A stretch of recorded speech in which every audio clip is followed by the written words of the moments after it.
या blood cancer patients जो भी हैं, उनको जब फैमिली में matching blood stem cell donor नहीं मिलता है तो उनको हम हेल्दी अनरिलेटेड डोनर्स फाइंड करने में हेल्प करते हैं। इंडिया में हर साल 10 से 15 हज़ार बच्चे थैलेसीमिया के साथ पैदा होते हैं। तो उसमें से ज़्यादातर उन बच्चों को अगर हमेशा के लिए ठीक होना है, उनको जैसे पता है सबको कि 20 से 25 दिन में खून चढ़ता है, लेकिन अगर उनको हमेशा के लिए ठीक होना हो तो उनको ब्लड स्टेम सेल ट्रांसप्लांट करवाना पड़ता है।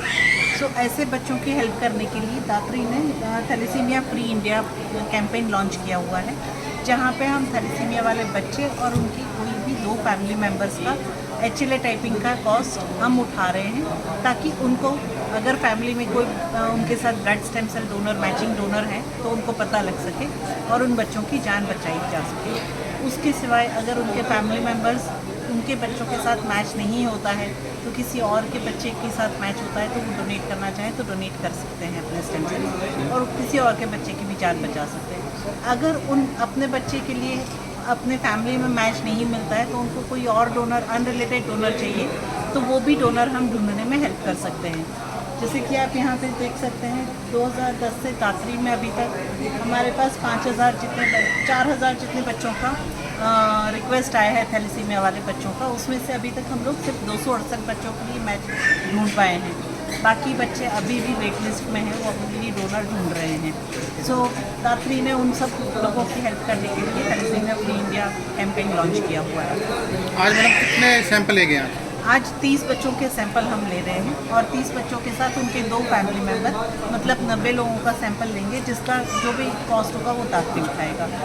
मैम थैलेसीमिया जो बच्चे हैं इनका कोई बीमारी का कोई ट्रीटमेंट आ रहा है आने वाले समय में?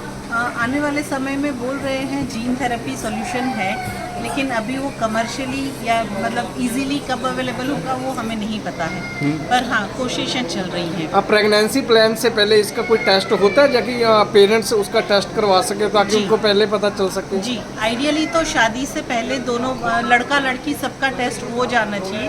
वो HbA2 टेस्ट होता है, जो टेस्ट करवाने से पता चल जाता है कि लड़के को या लड़की को जिसका भी टेस्ट हो उसको थैलेसीमिया ट्रेट है या नहीं है, या थैलेसीमिया माइनर है या नहीं है। तो शादी के टाइम पे ये इंश्योर करें कि अगर जैसे एक पार्टनर को है थैलेसीमिया माइनर तो दूसरा पार्टनर उनका थैलेसीमिया माइनर ना हो, क्योंकि अगर दोनों थैलेसीमिया माइनर है और उनकी शादी होती है तो आगे उनके आने वाले बच्चों को 25% चांस है कि थैलेसीमिया मेजर होगा। सो सबसे पहले तो ऐसे लोगों की शादी नहीं होनी चाहिए, तो शादी से पहले टेस्ट हो जाना ज़रूरी है। कई बार अपने यहाँ पे अपना जो सोशल जो है फैब्रिक ऐसा है कि जहाँ पे हम लोग ये सारी बातें शादी से पहले नहीं कर सकते। तो ऐसे में जब लेडी प्रेग्नेंट होती है तब तीसरे महीने में बच्चे के बहुत सारे टेस्ट होते हैं, उस समय तो बच्चे का थैलेसीमिया के लिए भी टेस्ट करवा लो। अगर पता चलता है कि बच्चा थैलेसीमिया मेजर है तो डॉक्टर की सलाह से आप आगे डिसीजन ले सकते हैं, क्योंकि आने इन बच्चों को इस दुनिया में आएंगे तो भी दिक्कत ये है कि उनको बेचारों को बार बार ब्लड ट्रांसफ्यूज़ करना पड़ेगा या उनका ट्रांसप्लांट करवाना पड़ेगा।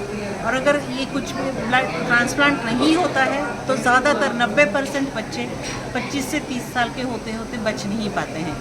सो प्रेगनेंसी के टाइम पे अगर पता चल जाता है तो हमारे यहाँ पे नॉर्मली बोलते हैं कि बच्चा गिराना नहीं चाहिए, वो पाप लगता है, पर मैं बोलती हूँ कि बच्चे को पैदा करके बच्चे को दुख देने से अच्छा वो पाप हमें ले लेना ज़्यादा अच्छा है, माँ बाप को ले लेना ज़्यादा अच्छा है। ये भी कह सकते हैं कि जैसे शादी से पहले कुंडली मिलाते हैं, कुंडली मिलाने की जगह पे हम ये टेस्ट करवा लें सबसे बेटर है? सबसे बेटर है।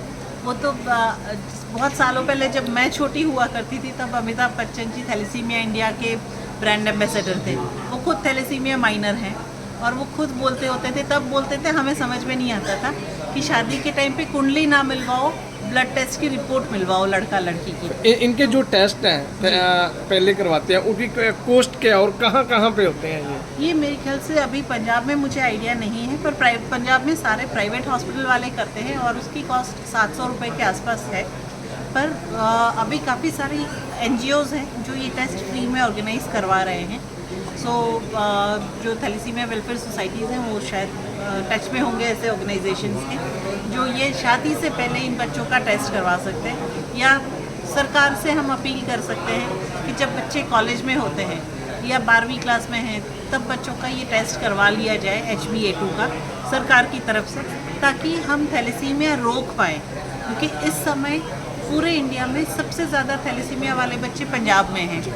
सो गुजरात में एक टाइम पे ऐसे बच्चे सबसे ज़्यादा थे, लेकिन अभी वहाँ पे इतना अवेयरनेस क्रिएट हुआ और अभी गुजरात सरकार ने कंपलसरी कर दिया है शादी से पहले लड़का और लड़की का थैलेसीमिया ट्रेट के लिए टेस्ट हुआ होना चाहिए और उसका सर्टिफिकेट दिखाने पर ही उनका शादी का रजिस्ट्रेशन होगा।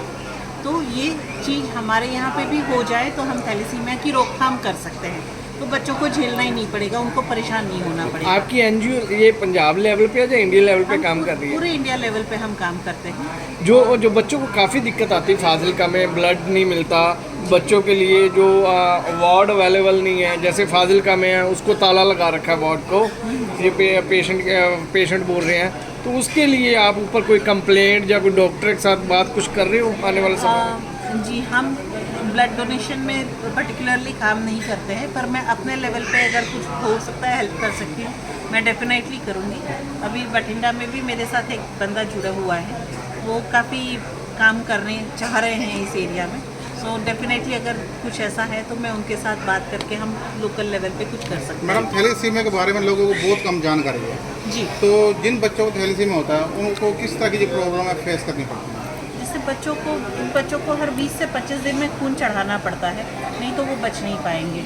और दूसरा, इन बच्चों को बार बार खून चढ़ाते हैं, उस वजह से उनके शरीर में आयरन बहुत ज़्यादा बढ़ जाता है और इस वजह से उनको आयरन कम करने के लिए या तो दवाइयाँ खानी पड़ती है या उनका पेट में इंजेक्शन वाला पंप लगता है जहाँ से वो दवाइयाँ आयरन लेवल मेंटेन करने के लिए देनी पड़ती है।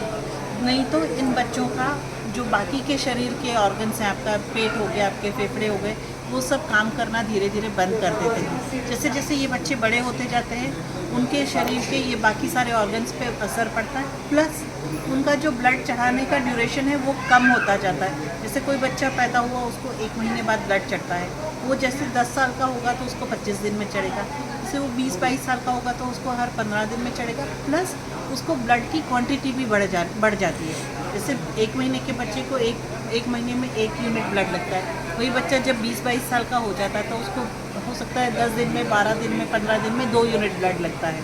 सो इन बच्चों को एक तो हर बार जब भी ब्लड चढ़ाते हैं तो उनको रिप्लेसमेंट भी देना पड़ता है। सबसे बड़ी प्रॉब्लम ये है, सरकार बोलते हैं कि हम ब्लड फ्री में देते हैं, लेकिन उसके सिवाय बाकी का खर्चा बच्चे के माँ बाप को उठाना पड़ता है। ये सारी दिक्कतें बहुत सारी हैं। तो सबसे अच्छा तो ये है कि हम ये बीमारी की रोकथाम ही कर लें।